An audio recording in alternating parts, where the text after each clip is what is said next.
मोहतरम ख़वातीन व हज़रात, मैं मोइनुद्दीन शाहीन, एसोसिएट प्रोफेसर शोबाई उर्दू, सम्राट पृथ्वीराज चौहान गवर्नमेंट कॉलेज अजमेर, आपसे हम कलाम हूँ। नाजरीन, बीए पार्ट सेकंड के पेपर सेकंड में आपके निसाब में जो किताब शामिल है गुलहाए फ़ारसी, उस गुलहाए फ़ारसी में से चंद ऐसे इक़्तिबासात हैं जो आपके कोर्स में पूछे जाते हैं। उनका हमें तर्जुमा करना होता है, ये मैं पहले भी बता चुका हूँ। आज शेख सादी की मशहूर किताब गुलिस्तान सादी की एक मशहूर हिकायत का तर्जुमा आपके सामने पेश किया जा रहा है। तर्जुमा दरअसल हिंदी का भी आता है और फ़ारसी का भी। पहले हम तर्जुमा करते हैं जितना आपको कोर्स में लिखना है, उसके बाद हम इस हिकायत से क्या सबक मिलता है, क्या नसीहत मिलती है, क्या संदेश मिलता है, क्या मैसेज मिलता है, उसके बारे में गुफ्तगू करेंगे, जो आपको इम्तहान में नहीं लिखना है, लेकिन आपके इल्म में इजाफा हो इसलिए उसकी तशरीह की जाएगी। आपको तर्जुमा जो पेश करना है वो या जहाँ से शुरू होगा ख़त्म होता है मैं बता दूंगा, तर्जुमा यहाँ ख़त्म हो गया। पहले फ़ारसी हिकायत को मैं पढ़ रहा हूँ, मुलाहिज़ा फरमाएं। नाखुश आवाज़े बा बांगे बुलंद कुरान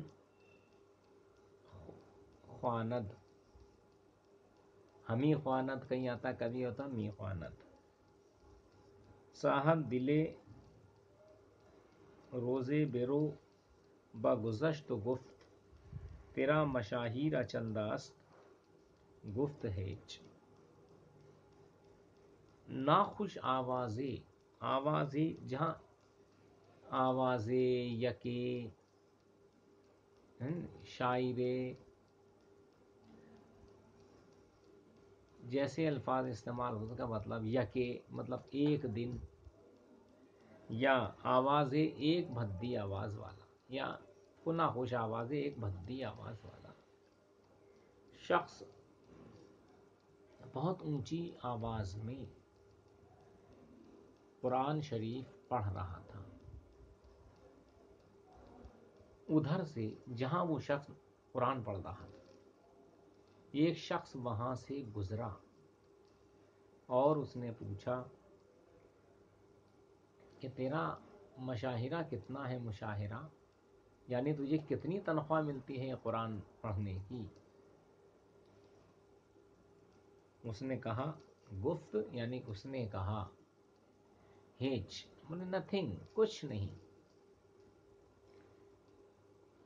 गुफ्त, उसी शख्स ने दोबारा पूछा या कहा बस ई जहमत बखुद चिरा मी दही, तो बोले फिर इतनी जहमत और तकलीफ तू अपने आप को क्यों दे रहा है।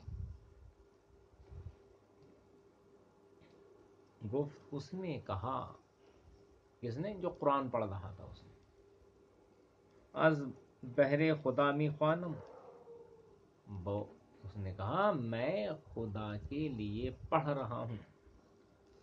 गुफ्त, वो साहिब दिल शख्स नेक आदमी ने कहा बहरे खुदा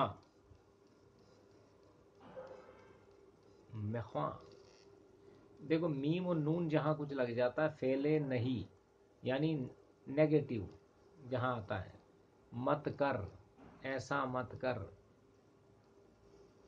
तो उसने कहा कि खुदा के लिए मत पढ़। क्यों कहा, कुरान शरीफ पढ़ने के लिए मना कर रहा, क्यों कहा। बैत, बैत का मतलब होता है शेर।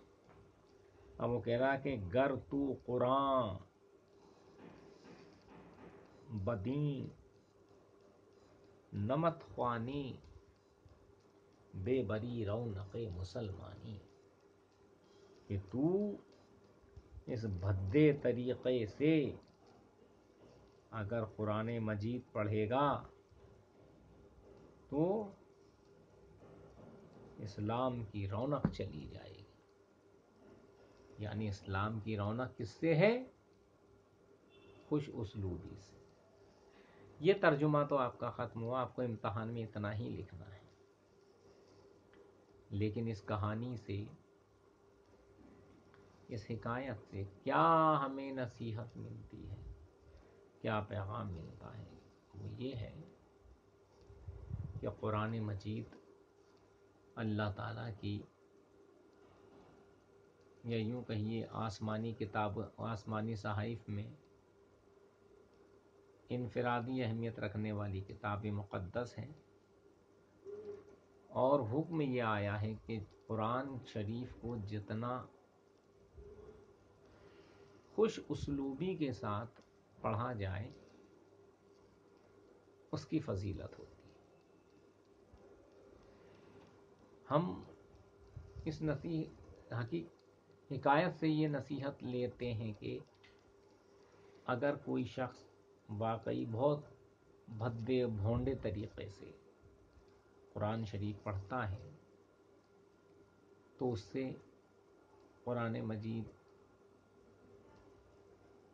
پر تو ویسے کوئی فرق نہیں پڑتا، وہ اللہ کی کتاب ہے، لیکن وہ اچھا معلوم نہیں ہوتا۔ شیخ سعدی نے جسے کہا ہے کہ اسلام کی رونق چلی جائے گی، یعنی اسلام کی رونق خوش اسلوبی سے قائم ہے۔ وہ قرآن مقدس جیسی کتاب کو، یہ کوئی عام کتاب نہیں ہے جو جس طریقے سے چاہا پڑھ لیا۔ شیخ سعدی بہت بڑا پیغام، بہت بڑا سندیش اس حکایت کے ذریعے دے رہے ہیں۔ ٹھیک ہے، قرآن پڑھنا ضروری بھی ہے۔ اگر ہماری قرأت اچھی نہیں ہے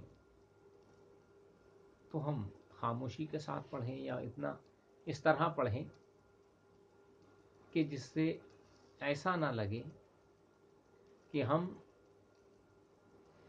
توہین قرآن کر رہے ہیں، توہین مذہب کر رہے ہیں۔ یعنی بہت سنبھل کر بڑے بہترین طریقے سے، جیسے ہمارے قاری حضرات پڑھتے ہیں، حفاظ حضرات پڑھتے ہیں، وہ قرآن مجید کو اس طریقے سے پڑھتے ہیں کہ پڑھنے والا ایک پل کو بھی ادھر ادھر ہونا نہیں چاہتا۔ یعنی ان کی آواز بھی سریلی ہوتی ہے، اور وہ قرآن شریف کو سننے سے، یا اس تلاوت قرآن شریف کو سننے سے ہمیں بھی سکون ملتا ہے اور اس کی فضیلت میں اضافہ ہوتا ہے۔ خدا حافظ۔